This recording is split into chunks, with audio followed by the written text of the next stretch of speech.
क्या mission impossible 7 ने uncharted 2 से की है चोरी? कैसा रहा एक्चुअली बार्बेनहाइमर का फीवर? PS5 का नया कस्टम लुक कब और कहां देखने को मिला? और इंटरनेशनल कॉमिक कॉन में इंडिया ने कैसे छोड़ी अपनी छाप? Hey guys, welcome to the गिमोको न्यूज एपिसोड नंबर 27। और आज की इस वीडियो में हमारे पास ऐसे ही कई सारे गजब के अपडेट्स हैं, जिन सबसे अपडेटेड होने के लिए हेडफोन लगा लीजिए और आराम से बैठ जाइए। हे गाइस, मेरा नाम है पंकज सागर और आपका स्वागत है गिमोको हिंदी के एक और फ्रेश वीडियो में। Now without wasting any more time, let's get started.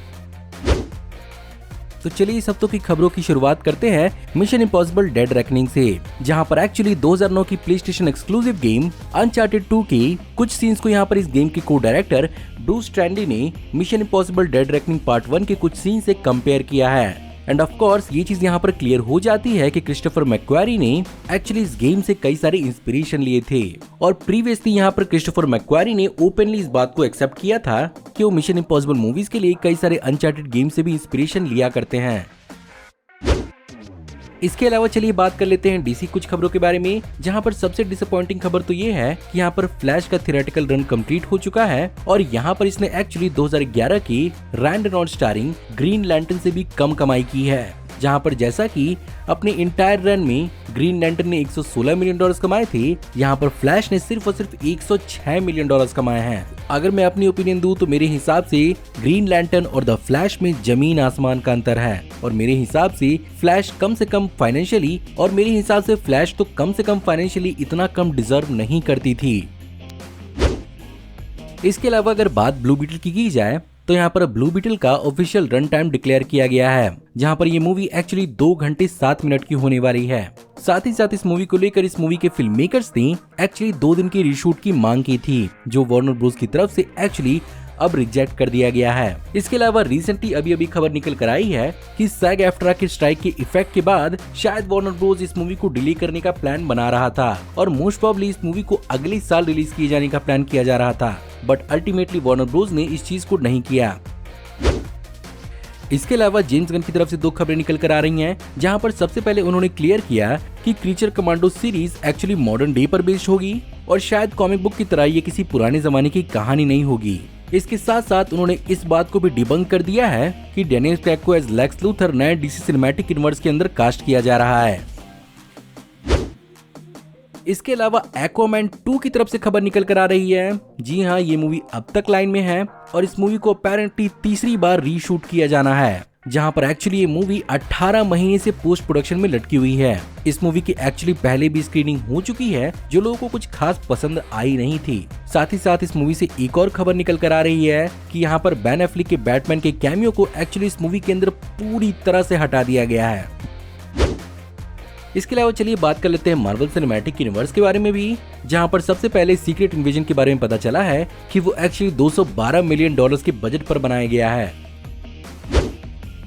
इसके साथ साथ रिसेंटली इसी हफ्ते मिस मार्वल का एक नया ट्रेलर रिलीज किया गया है, जिसमें हमें कमाला खान के दूसरे क्वांटम बैंड को भी दिखाया गया है और बेसिकली इसी के इस्तेमाल से पूरा का पूरा क्वांटम इंटेंगलमेंट वाला झोल झाल देखने को मिलेगा, जहां पर अपेरेंटली ब्री लार्सन के हिसाब से ये एक काफी फनी मूवी होगी। और जब कैप्टन मार्वल की बात चल रही है तो यहाँ पर मिस मार्वल की भी बात कर ही लेते हैं, जहाँ पर एक्चुअली मिस मार्वल पहली मार्वल सिनेमैटिक यूनिवर्स की टीवी शो होगी, जिसे एक्चुअली टीवी के नेटवर्क पर दिखाया जाएगा और इसे एक्चुअली 5 अगस्त 2023 को ABC नेटवर्क पर 8 से 11 बजे तक इसके पहले 3 एपिसोड्स को दिखाया जाएगा। उसके बाद इसके अगले दिन यानी 6 तारीख को, उसके बाद अगस्त 12 को इसके बचे हुए एपिसोड्स को दिखाया जाएगा।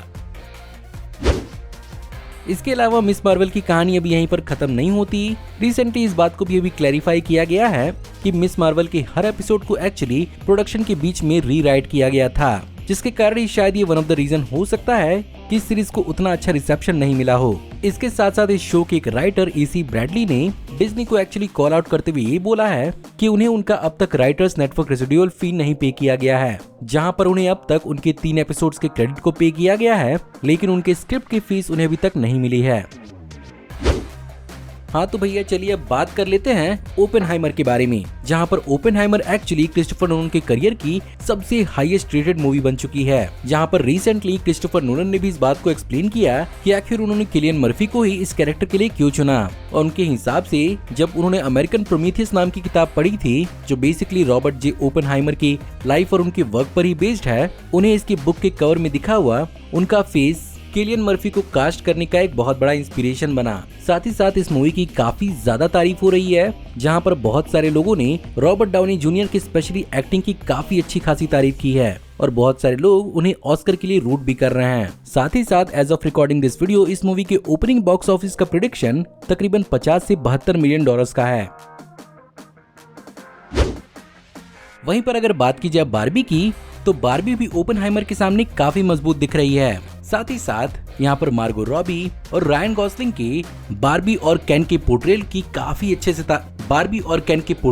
काफी ज्यादा तारीफ की जा रही है। रिसेंटली इस बात की भी खबर सुनने को मिली है कि यहाँ पर एमी शूमर और एन हैथवे को भी बार्बी के लिए कंसीडर किया जा रहा था 2015 के जमाने में, बट इन दोनों ने क्रिएटिव डिफरेंसेस और शेड्यूलिंग कॉन्फ्लिक्ट के चलते इस रोल को छोड़ दिया। बाय द वे, इस मूवी का opening box office prediction 140 million dollars के आसपास लगाया जा रहा है। इसके अलावा मूवी से हटकर अगर गेमिंग की बात की जाए, तो यहाँ पर इस साल के सैन डिएगो कॉमिक कॉन के अंदर सोनी के स्पाइडरमैन 2 का भी एक नया ट्रेलर लॉन्च किया गया, जिसमें वेनम और स्पाइडरमैन माइल्स मोरालेस की कुछ नए फुटेज और लुक को रिवील किया गया। साथ ही साथ रिवील किया गया पहला ऑफिशियल PS5 का कलर स्कीम, जो बेसिकली काफी ज्यादा बेहतरीन लग रहा है रेड और ब्लैक के कॉम्बिनेशन के साथ। और मोस्ट पॉसिबली इसी के बाद से अब सोनी नए प्रकार के PlayStation 5 के भी डिजाइन को लॉन्च करेगा। इसके साथ साथ सैन डिएगो कॉमिक कॉन के अंदर और भी बहुत कुछ रिवील किया गया, जिसमें इस साल रिलीज होने वाली इनविंसिबल सीजन 2 को भी टीज किया गया है। साथ ही साथ teenage mutant Ninja turtle mutant mayhem के कुछ नए ट्रेलर्स को भी रिलीज किया गया, और तो और डिज्नी प्लस पर आने वाली एक्स-मैन द एनिमेटेड सीरीज के आगे के सीजन्स की कुछ नए फुटेजेस को भी कॉमिक कॉन के स्पेशल पैनल में रिवील किया गया। लेकिन इन सब में सबसे ज्यादा इंटरेस्टिंग था इंडिया की तरफ से कल की 2989 का रिवील ट्रेलर, जहां पर ये इंडिया की पहली मूवी बनी जिसे इंटरनेशनल कॉमिक कॉन के अंदर अनवील किया गया, जहां पर डायरेक्टर नाग अश्विन ने इस मूवी को साइंस फिक्शन और इंडियन कल्चर का मिक्स बनाया है, जिसमें वो महाभारत और स्टार वॉर से इंस्पायर हुए थे। और इस मूवी के कई सारे कास्ट ने एक्चुअली जूम कॉल के थ्रू इस पैनल को अटेंड किया था। सो गाइज, ये थे इस हफ्ते के कुछ इंपॉर्टेंट अपडेट्स। उम्मीद करता हूँ कि आपको आज की वीडियो पसंद जरूर आई होगी, और अगर आपको आज की वीडियो पसंद आई हो तो प्लीज वीडियो को लाइक जरूर करिएगा। चैनल पर नए हैं तो हमारे चैनल को सब्सक्राइब करिए, और इस हफ्ते के और कौन कौन से अपडेट्स के बारे में आपको मालूम है हमें कमेंट्स में जरूर बताइएगा। मैं जल्दी ही आपको एक नए वीडियो में देखने को मिलूंगा, तब तक आप हमारी इन वीडियोस को एंजॉय कर सकते हैं। Till then, thank you for watching, see you in the next video. Till then, take care, good bye.